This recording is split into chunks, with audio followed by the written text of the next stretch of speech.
শুভ সকাল বন্ধুরা, ভিল স্টোরি ব্লগে সবাইকে স্বাগত জানিয়ে চলে এলাম আবার একটা নতুন ব্লগ নিয়ে। আর আজকের ঘড়িতে বাজে সকাল প্রায় 9টা মতো। আর সকালবেলা ব্রেকফাস্ট করতে কিন্তু আমরা সবাই মিলে বসে পড়ছি। আর আমার ছেলেকে এই মাত্র স্কুলে দিয়ে এলাম। যবে থেকে গরম পড়েছে তবে থেকে কিন্তু আমি আর স্কুলে যাচ্ছিলাম না। তবে আজকের ঘুম থেকে উঠতে ওর একটু কষ্ট হচ্ছিল, তাই ওর বাবা বললো যে না তুমি চলো, তাহলে ও একটু রিল্যাক্সে যেতে পারবে। আর তা না হলে সামনে বসে না ওর অনেকটা কষ্ট হয়ে যায়, যেহেতু অনেকটা দূর রাস্তা সেই জন্য। তাই আর আগের দিন যেহেতু আমাদের এখানে ঘোড়া দৌড়ে আত্মীয় স্বজনরা এসেছিল, ও ঘুমোতে পারেনি ঠিকঠাক, মানে অনেকটা লেটে ঘুমিয়েছিল, তার জন্য সকালবেলা উঠতে পারছিল না। তো যাই হোক, এখন আমরা সকালবেলা কি খাচ্ছি তোমাদের একটু বলি। ওই যে পান্তা, লঙ্কা, পেঁয়াজ, আর তার সাথে ছিল চপ, ঘুগনি, মানে সব রকম নিয়ে বসে পড়েছি। আচ্ছা, তোমরা কি কেউ এই গরমের দিনে পান্তা খাওয়া শুরু করেছো? যদি খেয়ে থাকো অবশ্যই কমেন্টে জানিও। আমার তো ভীষণ পছন্দ পান্তা। তবে হ্যাঁ এই পান্তা কিন্তু কাঁচা লঙ্কা, পেঁয়াজ বা আলু মাখা বা আলু ভাজা বা চানাচুর যে কোনো একটা থাকলেই জাস্ট জমে যায়। আমার তো ভীষণ ভালো লাগে। তবে হ্যাঁ, বাসি তরকারি কিন্তু আমাদের বাড়িতে খাওয়াই হয় না। শুধু পিসি আগের দিন বলেছিল বলে রেখে দেওয়া হয়েছে, যে নষ্ট করবে রেখে দাও, আমরা সবাই মিলে খাবো। তাই সব বের করে নিয়ে এসেছি ফ্রিজ থেকে, যে খাবে খাবে, না হলে সব ফেলে দেওয়া হবে।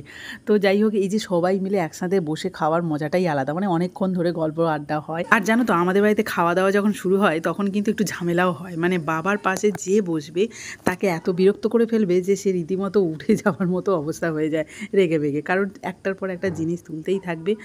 সে খেতে না পারলেও কিন্তু জোর করে দেবে, এটা বাবার ধরন, সে যেই বসুক না কেন। তো যাই হোক, এখন কিন্তু সবাই খাওয়া দাওয়া করছি, তার সাথে গল্প আড্ডাও চলছে।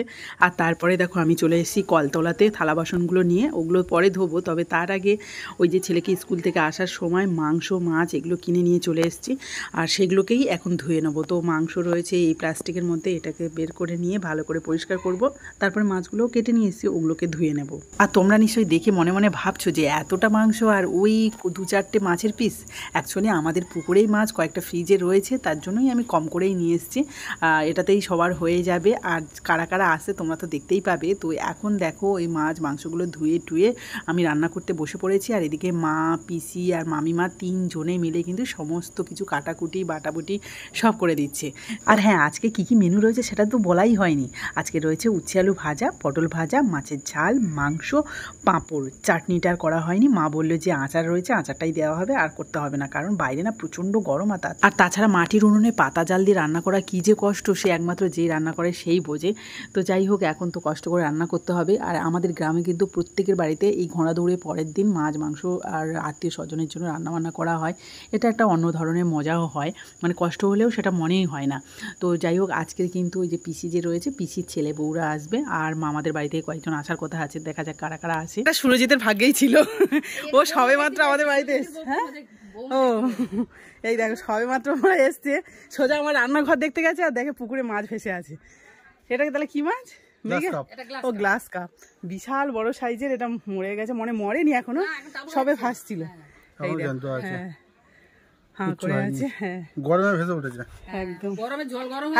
জলটা প্রচন্ড গরম হয়ে গেছে ওই জন্য। বাবা, এটা কাটবো কি করে এবারে? বিশাল বড় তো, 2 কেজি মতো হবে না 1.5 কেজি মতো হবে। কি রান্না বান্না সব তো কমপ্লিট, তাহলে আবার মাছ নিয়ে বসেছো? দুপুরের খাওয়া দাওয়ার জন্য সবকিছু রান্না বান্না কমপ্লিট হয়ে গেছে। এবার যাচ্ছিলাম স্নানে, আর ওদিকে আত্মীয়রাও চলে এসছে, মানে পিসিরা তো রয়েছে, আর সুরজিৎরা মানে পিসির ছেলেরা এসছে, পিসেমশাইও এসছে। আর এসে সরাসরি আমার সাবিত্রী কিচেনে গেছে, আর গিয়ে পুকুরে পাড়েই যেতেই এটা দেখতে পেয়েছে। আমরা কিন্তু দেখতে পেতাম না, ওই দিদি মনে হয় দেখতে পেয়েছে, তাই না সুরজিৎ? তো দিদি দেখতে পেয়েছে, আর ওখানে পুকুরে পুরো শ্যাওলা মতো লাল লাল ভেসে রয়েছে, যাতে এইরকম মাছগুলো দেখা আমাদের পক্ষে সম্ভব নয়, আর আমরা তো যাই না টোটাল পুকুর পাড়ে যাই। তো আজকে ওরা সরাসরি এসে পুকুর পাড়ে যেতেই এই মাছটা দেখতে পেয়েছে। হ্যাঁ, সাইজটা শুধু দেখো, আমি আর কি দেখাবো, প্রায় 1.5 থেকে 2 কেজি মতো ওয়েট আছে। আর এটা গ্লাস কাপ। এই মাছটা স্বাদ মোটামুটি হয়, তবে এত বড় মাছ যেহেতু ভালো স্বাদ হবে, মানে ছোট হলে অত ভালো স্বাদ হতো না। আমরা সত্যি জানি না যে এত বড় মাছ আছে আমাদের পুকুরে। 1 বছরের মাছগুলো এরকম বেড়ে গেছে। তো এখন কাটতে হবে, রান্না কমপ্লিট, কিন্তু খাওয়াতে পারছি না, সবাই ওই রান্না করে হাওয়া খেতে আছে, আর আমি এই যে মাছ কাটতে বসলাম। কেটে একটু ভাজা ভাজা করা হোক, আর কি হবে। ওরা দেখেছি যখন, হ্যাঁ ঠিক সময় তো মাছটা এসছে। আজকেরই মাছ কিনে নিয়ে এলাম, তোমরা তো দেখলে। এই মাছটা যদি আগে দেখা যেত, কিন্তু কেউ যদি দেখতেও না পেতো তাহলে বেকার হয়ে যেত। ও বাবা, ইয়ে কি করে কাটবো?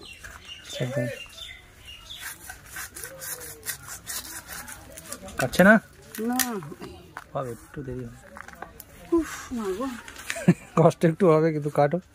আঁচটা ওই খুন্তি দিয়ে অনেক কষ্ট করে কিন্তু সব তুলে দিয়েছি। এই দেখো গা পরিষ্কার হয়ে গেছে।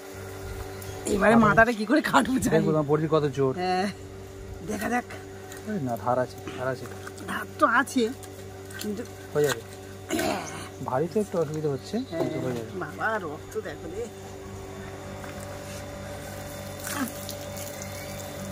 তেল হয়ে গেছে ওই মাছটা তেলে গরম হচ্ছে তো, আর তেলে দেখো বাবা কি অবস্থা। পেটের মধ্যে মনে হয় খাবার নেই, শুধু তেল। এই দেখো বাবা এত তেল হলে মাছ এই ছায়ের মধ্যে ফেলো না, বাইরের দিকে নাও। জব্দ হয়ে গেছে যেন গরম। আরো আছে নাকি? আর কিছু আছে পেটে? কতটা তেল দেখো এইটুকু মাছের। এইটুকু মাছ ঠিক না, বড় মাছ কিন্তু সেই তুলনায় এতটা চর্বি হয়ে গেছে তো এদের ভেতরে চর্বিও ভর্তি। এই দেখো ভেতরে আছে ওই একটু চর্বির জন্যই মারা গেছে। পেটি বের করতে হবে তো। হ্যাঁ বলো।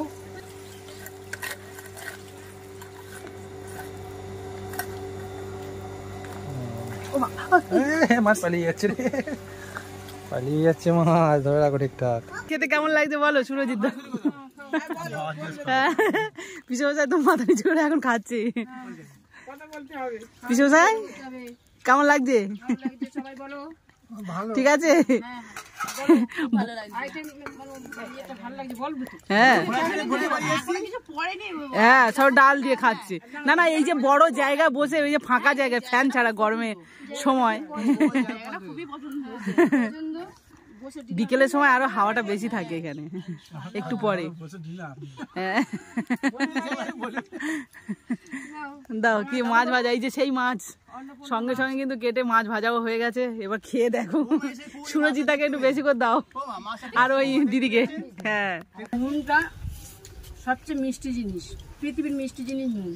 নুন না দিলে কোনো শুভ কাজে বা কোনো বিয়ে বাড়ি, অন্নপ্রাশন, যে কোনো বাড়ি, মেলা পার্বণ সবটাতে ভালো হয়। নজর লাগলে তো নুন ছাড়া তো অন্য কিছু দেওয়া যায় না, এটা শুভ কাজে। এই জন্য ভালো বলেছে। বাবা বাবা আমার মামি যা তা নাকি। হ্যাঁ সেই জন্য শুধু নুন দিচ্ছে। পৃথিবীতে ছড়িয়ে যাবে, মেলার উপলক্ষে উৎসবের আনন্দে সবাই মেতে উঠেছে নুন। মানে অ্যারেঞ্জমেন্টটা ভালো হয়েছে। আচ্ছা যার জন্য প্রতি বছর যেন প্রত্যেক মানুষ আসার জন্য ব্যস্ত হয়ে থাকে। আরে বাস সুপার। এই যে এবারে মাস্টার মশাই কি বলবেন কিছু? সেটা এখন বলতে পারবো না। বিশ্বাস নেই, কথা বলতে বাস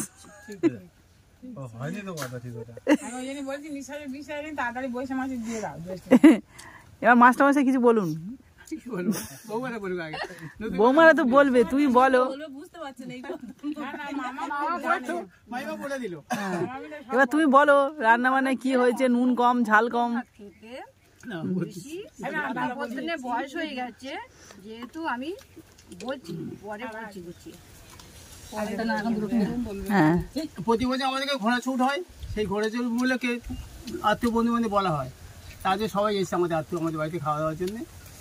এরপরে ফাংশন হবে রাত্রে, আজ একটা পিকনিকের মধ্যে ওইখানে খাওয়া দাওয়া হচ্ছে। 3টে 3:30 বাজে। বেশ মুক্ত হাওয়ায় খাচ্ছে।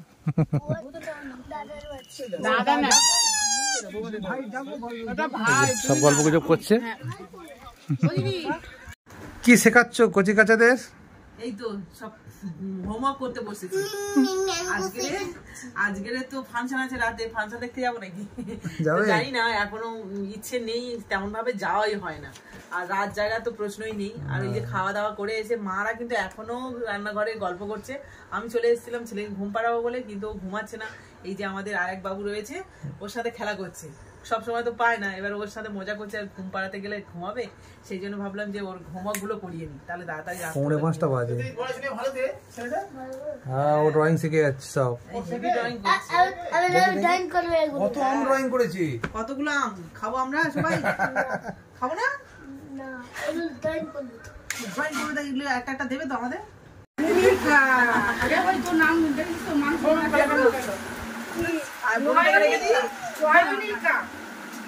থাক চাপ দেবে না বাবা। বলো, আমার নাম ভূমিকা তো বন্ধুরা আজকে ভিডিওটা এই পর্যন্ত, তোমাদের কেমন লাগলো অবশ্যই কমেন্টে জানিও। তো এখনকার মতো টাটা।